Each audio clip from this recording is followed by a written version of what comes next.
আবুল সরকারের ব্যাপারটা একটু ক্লিয়ার করা চাই। সে যে বলেছে যে আল্লাহ তাআলার কথার আগামাথা নাই, এই বিষয়গুলো আমাদের বাংলাদেশে খুব প্রতিবাদ হচ্ছে, কিন্তু এটার জবাব আমরা পাচ্ছি না। এর জবাবটাও আমাদের দরকার। আবুল সরকার প্রথম যে বলেছে যে আল্লাহ তাআলা বলেছেন আউয়ালু মা খালাকাল্লাহু ইশক, আল্লাহর প্রথম সৃষ্টি ইশক। আউয়ালু মা খালাকাল্লাহু রূহ, আল্লাহর প্রথম সৃষ্টি রূহ। আল্লাহ বলেছেন আউয়ালু মা খালাকাল্লাহু নূর, নবীর নূর হলো প্রথম সৃষ্টি। আউয়ালু মা খালাকাল্লাহু আরশ, আল্লাহর প্রথম সৃষ্টি আরশ। আউয়ালু মা খালাকাল্লাহু আল কালাম, আল্লাহর প্রথম সৃষ্টি কলম। এই কথাগুলো আবুল সরকার বলে যে আল্লাহ এই কথাগুলো এক এক সময় এক এক কথা বলেন। কখনো কলম প্রথম সৃষ্টি, কখনো রূহ প্রথম সৃষ্টি, কখনো নবুয়ত নূর প্রথম সৃষ্টি। আমি মহাসমুদ্র থেকে এটা চ্যালেঞ্জ করলাম যে এই কথাগুলোর একটা কথাও আল্লাহ বলেন না। এটা না কোরআনেও আছে, না হাদিসে কুদসির মধ্যেও আছে। তাহলে যে কথাটা আল্লাহর কওলুল্লাহ বলে আখ্যায়িত করা যায় না, সেই বক্তব্য দিয়ে আবুল সরকার যে আল্লাহর উপর প্রশ্ন তুলেছিল, প্রশ্ন তোলার আগেই তো তাকে ওখানেই ধমানো দরকার ছিল। দ্বিতীয় কথা হলো যে এই যে কথাগুলো আসছে, তাহলে এইগুলো কথার উৎপত্তি কোথায়? মূলত বিভিন্ন কিতাবের মধ্যে এই ধরনের হাদিস আছে, যেমন আউয়ালু মা খালাকাল্লাহু নূরা নাবিয়্যিক, বেশ কিছু হাদিস আছে আউয়ালু মা খালাকাল্লাহু আল আরশ। এ ব্যাপারে আমরা দেখি তো আবুল সরকার যে হাদিসগুলো বলেছে এগুলোর বাস্তবতা কেমন। প্রথমত আউয়ালু মা খালাকাল্লাহু তাআলা নূরা নাবিয়্যিক, নবীর নূর হলো প্রথম সৃষ্টি। এই ব্যাপারে আল্লামা জালালউদ্দিন সুয়ুতী রাহমাতুল্লাহ আলাইহি তার আল হাবির খন্ড 325 নম্বর পৃষ্ঠায় বলেছেন লাইসা লাহু ইসনাদুন ইয়াতামাদু আলাইহি, এই হাদিসের কোন নির্ভরযোগ্য সূত্র নাই, মানে এটা জাল হাদিস। দ্বিতীয় নাম্বার আউয়ালু মা খালাকাল্লাহু আল আকল, আল্লাহর প্রথম সৃষ্টি আকল বলে যে কথাটা আছে, ফয়জুল কাদিরের মধ্যে ইবনে হাজার আসকালানী রাহমাতুল্লাহ আলাইহি খন্ড 4 510 নম্বর পৃষ্ঠায় বলেছেন লাইসা লাহু তারিকুন ইউসবাত, এটার কোনো প্রমাণিত সনদ নাই, মানে এটাও জাল। তিন নাম্বার আউয়ালু মা খালাকাল্লাহু আযজা ওয়া জাল আন-নূর ওয়া যুলমা, আল্লাহর প্রথম সৃষ্টি আলো এবং অন্ধকার। তারিখে তাবারির মধ্যে ইবনে জারির তাবারি রাহমাতুল্লাহ আলাইহি খন্ড 1 34 নম্বর পৃষ্ঠায় বলেছেন গায়রু মুসনাদ, এটারও কোনো সনদ নাই। তার মানে নবীর নূরের হাদিসের ব্যাপারেও সনদ নাই, আকলের ব্যাপারে হাদিস সনদ নাই, আলো অন্ধকারের হাদিসের ব্যাপারে সনদ নাই। আরেকটা দাবি করেছিল আবুল সরকার আউয়ালু মা খালাকাল্লাহু ইশক, আল্লাহর প্রথম সৃষ্টি ইশক। দুর্ভাগ্যজনক ক্রমে এটা কোনো জাল হাদিসের কিতাবেও নাই। আগের গুলো তো জাল হাদিস, এটা কোনো জাল হাদিসের কিতাবেও নাই। একটা হাদিস আছে সুনানে আবু দাউদের 47 নম্বর হাদিস, উবাদা ইবনে সামিত রাদিয়াল্লাহু আনহু বলেন যে হুজুর সাল্লাল্লাহু আলাইহি ওয়াসাল্লাম বলেছেন ইন্না আউয়ালা মা খালাকাল্লাহু তাআলা আল কলম, আল্লাহর প্রথম সৃষ্টি কলম। ফাকালা লাহু উকতুব, কলমকে বলা হলো তুমি লেখো। জিজ্ঞেস করা হলো ইয়া আল্লাহ কি লিখবো? আল্লাহ বললেন উকতুব মাকাদিরা কুল্লি শাইইন হাত্তা তাকুমা সাআ, কিয়ামত পর্যন্ত যা কিছু হবে এগুলো সব কিছু তুমি লেখো। এই হাদিসের মধ্যে দেখা যায় প্রথম সৃষ্টি কলম, কিন্তু এই হাদিসের আরেকটা অংশ আছে যে ওয়াল আরশু আলাল মা, এর এমত অবস্থায় যা আরশ পানির উপরে ছিল। এই হাদিস দ্বারা বোঝা যায় যে প্রথম সৃষ্টি কলম, প্রথম সৃষ্টি পানি, প্রথম সৃষ্টি আরশ। তাহলে দেখা গেল হুজুর সাল্লাল্লাহু আলাইহি ওয়াসাল্লাম এক মুখে তিন কথা কন। আসলে বাস্তবতাটা এমন নয়। যেমন আমি একটা উদাহরণ দিয়ে আপনাদের বোঝাই। এই যে লিফলেটগুলো হেফাজত ইসলাম মানিকগঞ্জ শাখা থেকে ছাপানো হয়েছে, মনে করেন 10,000 লিফলেট ছাপানো হয়েছে। এটা প্রথম ছাপাতে 10,000, দ্বিতীয় ছাপা আর বের করা লাগে নাই, প্রথম ছাপাতে 10,000। তাহলে এই যে ছাপাটা 10,000, এটাও প্রথম ছাপা। 10,000 নম্বরে যেটা বের হয়েছে ওটাও কিন্তু প্রথম ছাপা। যদি দ্বিতীয় পর্যায়ে কোনো আরো 10,000 ছাপানো হতো, সেগুলোকে বলতো দ্বিতীয় ছাপা। তাহলে এটা হলো এই 10,000-এর প্রত্যেকটা লিফলেট প্রথম ছাপা। আমার বক্তব্য হলো দুনিয়ার একটা প্রেস থেকে যদি প্রথম ছাপাতে 10,000 লিফলেট যদি বের করা সম্ভব হয়, আমার আল্লাহর পক্ষে 10,000 কারো 10 কোটি সৃষ্টি প্রথম চান্সে বের করা বা সৃষ্টি করার ক্ষমতা আছে না নাই? তাহলে এই প্রশ্ন কেন করা হলো? কারণ ও আবুল সরকার নয়, জাতে আবাল সরকার। এখন প্রশ্ন আসতে পারে যে এটা 10,000 লিফলেটের এটা প্রথম, এরপরে পর্যায়ক্রমে একটার পর একটা বের হয়েছে। ঠিক তেমনি ভাবে সৃষ্টির ভেতরে তিনটা সৃষ্টি আল্লাহ প্রথম করেছেন, কিন্তু কোনটা আগে কোনটা পরে সেটা প্রশ্ন আসতে পারে। কিন্তু সেটা প্রশ্নের উল্লেখযোগ্য জবাব আছে যে আল্লাহ প্রথম সৃষ্টি করেছেন কলম, এর আগে পানির উপর আরো সৃষ্টি ছিল। সুতরাং এগুলো নিয়ে তো কোনো মতনৈক্য হওয়ার কোনো সুযোগ নেই, প্রশ্ন তোলারও সুযোগ নেই। কিন্তু নাস্তিক্যবাদ এই কথাগুলোকে নিয়ে বেশি ছড়াছড়ি করছে। কারণ হলো ফরহাদ মাজহার আর বাংলাদেশের যত নাস্তিক্যবাদ মেঘ পাল্লা সহ নাস্তিক্যবাদ এই বাউল সম্রাটদেরকে, বাউলদেরকে সাপোর্ট দেওয়ার পেছনে গভীর ষড়যন্ত্র আছে। আমি এদের ব্যাপারে কয়েকটা বিষয় আপনাদের সামনে একটু তুলে ধরি। আমার কাছে একটা বই দেখতে পাচ্ছেন। আমরা যদি মুখস্থ বিদ্যা বলি, বাউলরা আমাদের কথা বিশ্বাস করতে পারে না, এজন্য আমি বাউলদের 26টা কিতাব সংগ্রহ করছি। দেখেন, বাউলদের মূল আকীদা, আমরা তো মনে করি এরা পাগল ছাগল, শুধু গান টান গিয়ে হয়তো 2 টাকা কামার গাঞ্জা খায়, এদের আসলে কোনো জ্ঞান বুদ্ধি নাই। আসলে বাস্তবতা এটা নয়। বাউল সম্প্রদায়ের চাইতে জঘন্যতম আকীদা বাংলাদেশে আর কোনো সম্প্রদায়ের নাই। দেখেন বাউলরা কি বলে, এটা হলো অখণ্ড লালন সঙ্গীত, পৃষ্ঠা নম্বর 63। দাবি করছে যেহি মোর্শেদ, মানে যিনি পিসা, সেই তো রসুল, ইহাতে নাই কোনো ভুল, খোদাও সে হয়। এই কথাটার ব্যাখ্যা করতে গিয়ে অখণ্ড লালন সঙ্গীতের 82 নম্বর পৃষ্ঠায় লিখেছে, সাইজে লালনের দিব্য দৃষ্টিতে মোর্শেদ রসুল আল্লাহ একই, অখণ্ড মহাসত্তার বিকাশ তত ওয়াহদানিয়াত। তার মানে যিনি পীর তিনি খোদা, তিনি রসুল। এরপরে আশ্চর্য হবেন, আরেকটা বই আছে আমার কাছে, লালন দর্শন। এই লালন দর্শন বইয়ের 129 নম্বর পৃষ্ঠার মধ্যে লালন, তাদের দাবি হলো, আমরা তো মনে করি যে লালনরা কোরআন শরীফ মানে, কিন্তু লালনরা কোরআন মানে, কিন্তু আমাদের কোরআন মানে না। লালনদের কোরআন হলো, বাউলদের কোরআন হলো লালনের সঙ্গীত। দেখেন তারা লিখেছে, লালন দেহ কেতাব, সাইজির বাণী জাগ্রত কোরআন। লালন দর্শন পৃষ্ঠা নম্বর 129।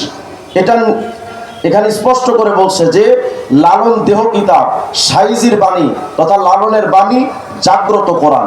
আরেকটা প্রমাণ দিই কোরআনের ব্যাপারে, লালন দর্শন এই বইটার 103 নম্বর পৃষ্ঠার মধ্যে লিখেছে, বেদ, গীতা, ত্রিপিটক, বাইবেল কিংবা আল কোরআনের মতো তার বাণীও চিরন্তন ও অবিনাশী।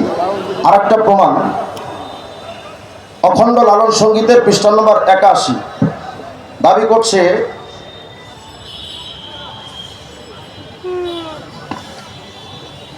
তাদের বক্তব্য হলো,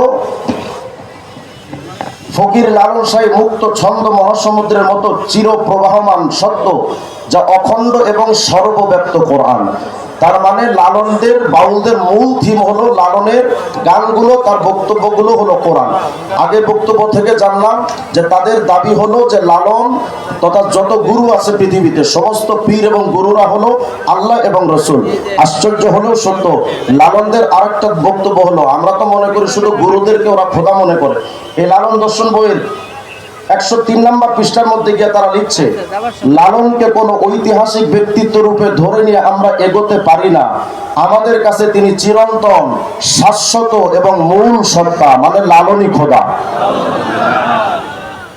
এরপরে আরেকটা প্রমাণ দিই, তাহলে আমরা প্রথম প্রমাণ পেলাম লালন খোদা, লালনের বাণী কোরআন। আরেকটা প্রমাণ দেখি, অখণ্ড লালন সঙ্গীত এই বইটার 57 নম্বর পৃষ্ঠার মধ্যে লালনদের বক্তব্য, আমরা মনে করি তারা ইসলাম মানে। দুর্ভাগ্যজনক ক্রমে বাউলরা নিজেরাও দাবি করে না যে তারা মুসলমান, কিন্তু আমরা জোর করে তাদেরকে মুসলিম বানাচ্ছি। অখণ্ড লালন সঙ্গীত বইয়ের মধ্যে 57 নম্বর পৃষ্ঠার মধ্যে লিখেছে, আমরা তো নাসালা মুসা, এই জামানায় যদি মুসা নবীর আগমন হয়, জামে সগীরের হাদিস, ফাত্তাবা তুমুহু, তোমরা যদি মুসা নবীকে মানতে শুরু করো, ও তারা তুমুনি, আমি মুহাম্মদকে বাদ দিয়ে আল্লাহ দলালতুম, অবশ্যই তোমরা পথভ্রষ্ট হয়ে যাবে। তাহলে রাসূল আরবীর সিদ্ধান্ত হলো আমাদের নবীর পরে আর কাউকে নবী মানা যাবে না। কিন্তু বাউল মতবাদে লালন বলে, মোর্শেদ যা ইশারা দেয় বন্দেগীর তরিক সেই হয়, কোরআনে তা সাফ লেখা রয়, আবার অলি দরবেশও তারাও কয়। এই গানের ব্যাখ্যা করতে গিয়ে নিচে লিখেছে, মোর্শেদ রূপে আল্লাহ, মানে যিনি পীর উনি তো মূলত আল্লাহ, ওদের বিশ্বাস। বলে মোর্শেদ রূপে আল্লাহ যার জন্য যে সাধন পদ্ধতি দান করেন, সেটাই তার জন্য পালনীয় অপরিহার্য ধর্মবিধান বা শরীয়ত। মানে ইসলাম ধর্ম তাদের শরীয়ত নয়, তাদের শরীয়ত হলো তাদের গুরুরা যে কথা বলবে সেটাই হলো শরীয়ত। আরেকটা বই আমি প্রমাণ দেখাই, এই যে বইটা বাংলাদেশের বাউল, এই বইটা ডক্টর আনোয়ারুল করিমের লেখা। আনোয়ারুল করিম লালন একাডেমির পরিচালক ছিলেন সাবেক। এই আনোয়ারুল করিম তার এই বইটার মধ্যে 22 নম্বর পৃষ্ঠা, 22 এবং 23 নম্বর পৃষ্ঠায় যে গভীর বিষয়টা লিখেছে, এটা শুনলে তো আমাদের মাথা খারাপ হয়ে যাবে যে এরা কত বড় ইসলাম বিদ্বেষী এবং কত বড় ইসলামকে বিকৃতকারী। এই বইটার 22-23 নম্বর পৃষ্ঠায় লিখতেছে, এরা লালন ফকিরকে নবী হিসেবে দাবি করে জেলা ম্যাজিস্ট্রেট কুষ্টিয়া কোর্টে মামলা করেছে। জেলা ম্যাজিস্ট্রেটের নিকট অভিযোগ পেশ করা লালন ভক্তদের মুখপাত্র হয়ে জনৈক মন্টু শাহ যা বলেন তার নিম্নরূপ। এরপর লিখছে মন্টু শাহ জেলা জজ কোর্টে যেটা বলে আমরা বাউল, আমাদের ধর্ম আলাদা, আমরা না মুসলমান না হিন্দু, আমাদের নবীল সাইজি লালন শাহ, তার গান আমাদের ধর্মীয় সড়ক মানে কোরআন, সাইজির মাজার আমাদের তীর্থভূমি মানে কাবা। আমরা যারা তার ভক্ত আমরা সকলে এক বিশেষ নিয়মে ভেদ গ্রহণ করি। আমাদের সৃষ্টি নেই মানে বিবাহ নেই, সন্তান জন্ম নেই, আমাদের গুরুই রসুল, আমরা আলাদা একটি জাতি, আমাদের কালেমাও আলাদা, লা ইলাহা ইল্লাল্লাহ লালন রাসূলুল্লাহ। বলেন যারা নিজেদেরকে ইসলাম ধর্মের মানুষই মনে করে না তাদেরকে আমরা যদি মুসলমান বলি তাহলে এটা তো আমাদের পক্ষ থেকে নতুন আগ বাড়িয়ে তাদেরকে স্বীকৃতি দেওয়া। আমাদের বক্তব্য হলো তারা যে দাবি করে তারা মুসলমান নয়, আমাদের স্পষ্ট দাবি তোরা যেহেতু মুসলমান নও সুতরাং এই বাংলাদেশে ইসলামকে ব্যবহার করে আল্লাহ এবং রসুলকে ব্যবহার করে শরীয়তের কোনো বিধানকে নিয়ে আল্লাহ এবং রসুলের নাম নিয়ে বাংলাদেশে কোনো বাউল সঙ্গীতের আয়োজন করতে দেওয়া হবে না। যেহেতু তারা মুসলমান নয় তারা এই বাংলাদেশের সংখ্যালঘু হয়ে বাঁচবে, ইসলামের কোনো ব্যাপার তাদেরকে গ্রহণ করতে দেওয়া হবে না। হ্যাঁ আমাদের প্রশাসনের লোকেরা আমাদেরকে বলবেন বাংলাদেশ গণতান্ত্রিক রাষ্ট্র, এই বাংলাদেশে সবার কথা বলার অধিকার আছে। হ্যাঁ আমরা এটা স্বীকার করছি, গণতান্ত্রিক রাষ্ট্রে হিন্দুরা তাদের কথা বলুক অসুবিধা নাই, বৌদ্ধরা তাদের ধর্মীয় কথা বলবে অসুবিধা নাই, কিন্তু বাংলাদেশের গণতন্ত্রের কথা বলে আমার ধর্মীয় অনুভূতিতে আঘাত করে আমার ইসলামকে বিকৃত করে কথা বলবার অধিকার কোন গণতন্ত্র দেওয়া হয় না। সুতরাং যদি আপনারা গণতন্ত্রের দোহাই দিয়ে যদি বাউল মতবাদকে বাংলাদেশে কথা বলার অধিকার দিতে চান তাহলে আমাদের বক্তব্য হলো আপনারা যদি তাদেরকে ঠান্ডা না করেন এই বাংলাদেশের মুসলমান পিটিয়ে চামড়া তুলে ফেলবে।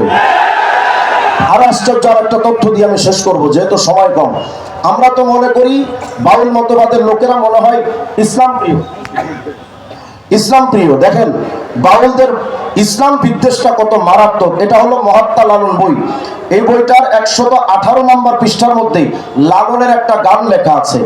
লালন বলছে জাত না গেলে পাইনে হরি কিছার জাতের গৌরব করি সুস্নে বলিয়ে, লালন কয় জাত হাতে পেলে, জাত মানে ধর্ম, লালন কয় জাত হাতে পেলে পুরাতাম আগুন দিয়ে। আপনারা যে মনে করেন ফরহাদ মাজাররা এদের পক্ষে কথা বলে কেন, মেঘবল্লারা এদের পক্ষে কথা বলে কেন, কারণ ফরহাদ মাজার মেঘবল্লারা তো ইসলাম বিদ্বেষী, মেঘবল্লা এবং ফরহাদ মাজরা তো ইসলাম বিদ্বেষী। যে কারণে লালনের মূল থিম হলো যে ইসলাম শুধু ইসলাম নয় যে কোনো ধর্ম পুড়িয়ে ছাই বানিয়ে ফেলবে। নাস্তিকবাদ তো এটাই চায়, এজন্য ফরহাদ মাজাররা মানিকগঞ্জে মাঝে মধ্যে আসতে চায়। আমরা বলি ফরহাদ মাজার তুই তোর 14 গোষ্ঠী সহ মানিকগঞ্জে আয়, ধুতি খুলে পিঠা চামড়া করে ফেলা হবে। এই মানিকগঞ্জ উলামায়ে কেরামের জমিন, এখানে কোনো নাস্তিকবাদে ঠাঁই দেওয়া হবে না।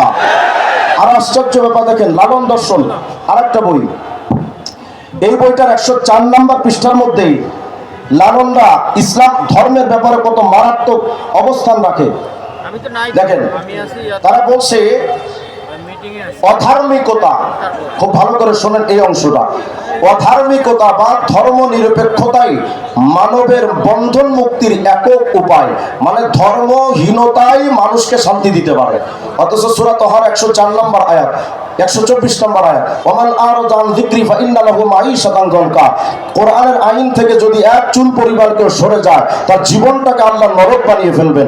আর লালন মতবাদ বলে যে ধর্ম নয় অধার্মিকতা বা ধর্ম নিরপেক্ষতা এটাই মানুষকে একমাত্র শান্তি দিতে পারে। এটাই লালন দর্শনের মূল প্রতিপাদ্য। যারা অধার্মিক তারা লা শিরক এবং পরিপূর্ণ ধর্ম শূন্য বা ধর্ম নিরপেক্ষ, কেবল তাদের শিক্ষাকে গ্রহণ করতে পারলেই মানব সমাজের সত্যিকার কল্যাণ সাধনা আশা করা যায়। তার মানে এই বাংলাদেশ থেকে তারা ইসলাম ধর্ম সহ সমস্ত ধর্মকে উঠিয়ে দিতে চায়। যারা ধর্মকে উঠিয়ে দিতে চায়, যদি আজকের এই কথা বাংলাদেশের তসলিমা নাসরিন বলতো সমস্ত বাংলাদেশের মানুষ ঝাঁপিয়ে পড়তো ইসলাম প্রেমিকরা, যে না সে নাস্তিক ইসলামের বিরুদ্ধে কথা বলছে। কিন্তু তাদের বিরুদ্ধে গণভাবে মানুষ মুসলিমরা সায় দিচ্ছে না, একটাই কারণ তারা ধর্মীয় লেবাস লাগিয়ে সামনে এসে নাস্তিকতা ছড়াচ্ছে।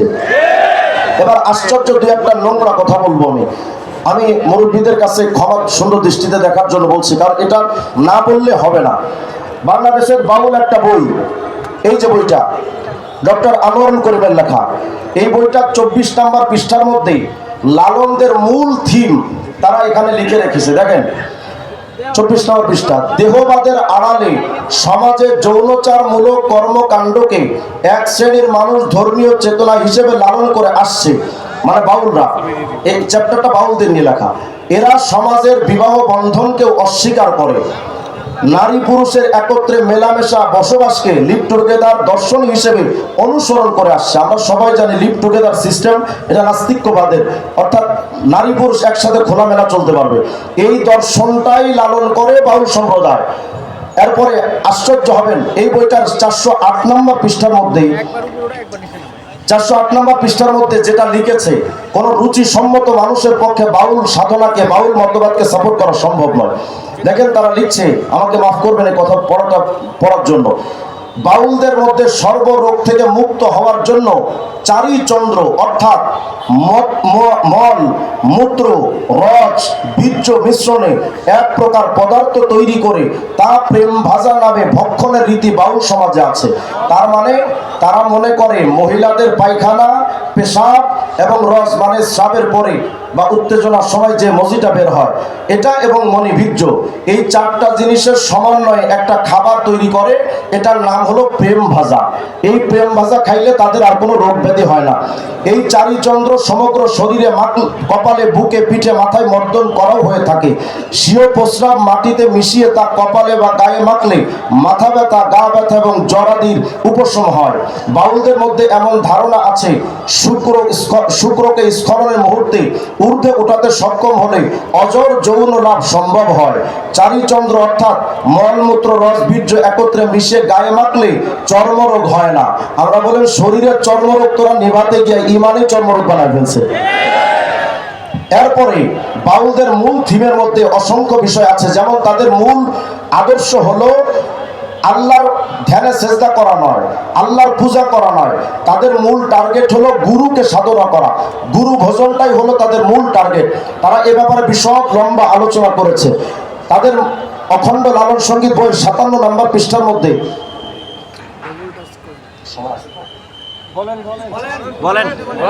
57 নম্বর পৃষ্ঠার মধ্যে গিয়ে তারা লিখছে, মোরশেদকে মানিলে খোদার মান্য হয়, সন্দেহ যদি হয় কাহারও কোরআন দেখলে মিটে যায়। দেখো বেমুরির যত শয়তানের অনুগত, এবাদত বন্দিগি তার সেই সই দেবে না দয়াময়। তার মানে এটা দিয়ে তারা বলতে চায় যে আমাদের যত কর্ম সব গুরুকে লক্ষ্য করে হবে। এটার আরেকটু ব্যাখ্যা করতে গিয়ে তারা মহাত্মা লালন বইয়ের 33 নম্বর পৃষ্ঠার মধ্যে লিখছে, ফকির লালনের মত, পথ ও পথ এমনই এক মানবিক, দার্শনিক ও আধ্যাত্মিক গুরুবাদী মত পথ, যেখানে হিন্দু, মুসলিম, বৌদ্ধ, খ্রিস্টান, জাত পাত, গোত্র ও বর্ণের সামান্যতম ভেদাভেদ নেই। এতে এই মতে শুধু প্রেম, ভালোবাসা এবং গুরু ভজনাই মূল উদ্দেশ্য, মূল সাধনা। তার মানে গুরুর পূজা করাই এদের মূল টার্গেট। এজন্য আশ্চর্য হবেন, এরা তাদের সেজদা যে দেয়, আমরা তো হাদিসে জিবরাইলের মধ্যে পড়েছি, আল্লাহ রাসূল সাল্লাল্লাহু আলাইহি ওয়াসাল্লামকে বলা হয়েছে, আনতা আবুদাল্লাহ কাআন্নাকা তারা ফাইল্লাম তাকুন তারা ফাইন্নাহু ইয়ারাক। যখন আপনি ইবাদত সেজদা দিবেন তখন এমন ভাবে দিবেন যেন আপনি আল্লাহকে দেখতে পাচ্ছেন।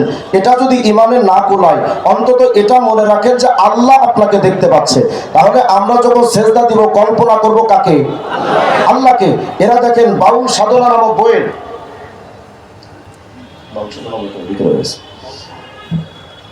আচ্ছা, বাউল সাধনা বইয়ের আমি বইটা ওদিকে আছে, আমি এখানে পড়ে দিচ্ছি। আলিফ মানে সোজা ও রুকু মানে হাঁটুতে যাওয়া। তারপর সিজদার সময় মুর্শিদ রূপ ধ্যান করতে হয়, মানে সেজদার সময় মুর্শিদ রূপ ধ্যান করতে হয়। সেই ধ্যান করতে পারলে চোখের সামনে আল্লাহ রূপী মুর্শিদ উপস্থিত হন, আর সেই আল্লাহকে হাজির নাজির রেখে সেজদা করতে হবে। তার মানে যখন আপনি সেজদা দিবেন কল্পনা করবেন যে আপনার পীর আপনার সামনে হাজির, এই পীরকে আল্লাহ মনে করে সেজদা দিতে হবে। অথচ কোরআনে কারীমের অসংখ্য আয়াতের মধ্যে আসছে ফাসজুদু লিল্লাহি ওয়াবুদু, আল্লাহকে সেজদা করো, আল্লাহর ইবাদত করো। যারা এত এত কুফরি মতবাদ লালন করে, আমি জানতে চাই তারা মুসলমান না বেঈমান? বলেন মুসলমান না বেঈমান? সুতরাং আমাদের সুস্পষ্ট বক্তব্য হলো, যারা সমাজে শিরিক ছড়াচ্ছে, যারা সমাজে কুফর আর বিদ্বেষ ছড়াচ্ছে, বাউল মতবাদ নিয়ে আলোচনা করতে গেলে লম্বা টাইমের দরকার। আমি এদের নিয়ে মোটামুটি একটা বই লেখা হয়ে গেছে আমার, আগামী 1 সপ্তাহের মধ্যে ক্লিয়ার হয়ে যাবে ইনশাআল্লাহ। আমি এতটুকু আপনাদের ধারণা দিতে পারছি, যারা নিজেদের পীররে খোদা এবং রসুল মনে করে এবং স্পষ্ট করে বাউলরা বলে আমাদের ধর্ম ইসলাম নয়, আমাদের ধর্ম হলো দ্বীন এলাহি। দ্বীন এলাহি মানে সম্রাট আকবর 1856 সালে যেটা তৈরি হয়েছিল, দ্বীন এলাহি মুসলিম, বৌদ্ধ, খ্রিস্টান, ইহুদি সকল ধর্ম মিলিয়ে একটা ধর্মের নাম, সেটা হলো দ্বীন এলাহি। বলে আমরা দ্বীন এলাহির পরিচালক, দ্বীন এলাহির প্রবর্তক বা দ্বীন এলাহির আমরা প্রচারক। কিন্তু আশ্চর্যজনক হলো সত্য, এই যে বাউল শব্দটা আমরা শুনি, এই বাউলটা মূলত আমরা ওলামা কেরাম জানি বাল নামে এক দেবতার কথা আমরা পড়েছি কিতাবাদিতে, বাল। এই বালের অনুসারী হলো এই বাউল মতবাদ। সুতরাং যাদের উৎপত্তিটাই শিরিক আর কুফর থেকে, সেই বাউল সম্প্রদায় আর যাই কিছু দাবি করুক না কেন, আমাদের বাংলাদেশে মুসলিম হিসেবে পরিচয় দিতে পারে না। আমি প্রশাসনের ভাইদেরকে আবেদন করছি, আমাদের আকাবির এখানে আছেন, মধুপুর বিশ্বহুজুর সহ আমাদের বাংলাদেশের হেফাজত ইসলামের সমস্ত নেতারা এ ব্যাপারে একমত।